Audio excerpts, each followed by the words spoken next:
The Hungary Games. Pay close attention to an election that could change Europe. Stanley Pignell, Charlemagne columnist and Brussels bureau chief, The Economist. With 27 countries, each holding national elections every few years, the European Union's politics can feel like a never-ending campaign. The perpetual ousting of governments from Athens to Helsinki can have a paralyzing effect on a bloc that, even without elections, struggles to turn best-laid plans into action. The coming year will be refreshingly different. Not only will there be a dearth of elections to distract politicians, but the most important vote of the year could help to unblock the EU rather than to paralyze it. In a statistical anomaly, none of the 10 biggest EU countries, which account for more than 80% of the bloc's 450 population, is due to head to the polls in 2026 to elect a new national leader. Ending the year with much the same collection of presidents and prime ministers as it started with should be a recipe for decisive action as the continent continues to grapple with the second year of the second coming of Donald Trump in America. It is a safe bet that the Social Democrats will win most seats in the Swedish parliament in September, though they may lack allies to form a government. But it is not Sweden that everyone will be watching, but Hungary. In the spring, Viktor Orban and his Fidesz party will be on the ballot for the 7th time since 2002.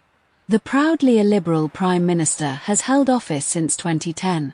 Longevity has not made him popular in Europe's top decision-making forum. Mr. Orban's close kinship with both Mr. Trump and Russia's Vladimir Putin are anathema to most other EU leaders. The Hungarian knows this, and how to be the center of attention. Time and again, EU summits have come down to whether Mr. Orban would agree not to wield the veto each national leader possesses on some matters. Whether applying sanctions on Russia or agreeing to hold talks with Ukraine on letting it join the EU one day, Mr. Orban has made his fellow Europeans pay a price at every turn, bending the rules that govern EU funding. Few EU leaders would be sad if Mr. Orban lost. But for the first time in over a decade, that seems a distinct possibility.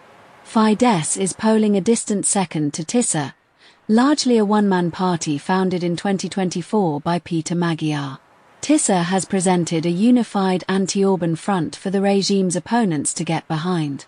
Looking to Mr. Magyar to reboot Hungarian politics is perhaps ironic, given that he is a Fidesz defector, once a close ally of Mr. Orban and ex-husband of the former Justice Minister. Still, few in the EU doubt he would be easier to deal with than the wily incumbent. The elections will be watched by many beyond Europe. Plenty in America's MAGA movement see Mr. Orban as a model. And seeing how a strongman incumbent in a hollowed-out democracy faces a serious electoral challenge will hold lessons far beyond Hungary.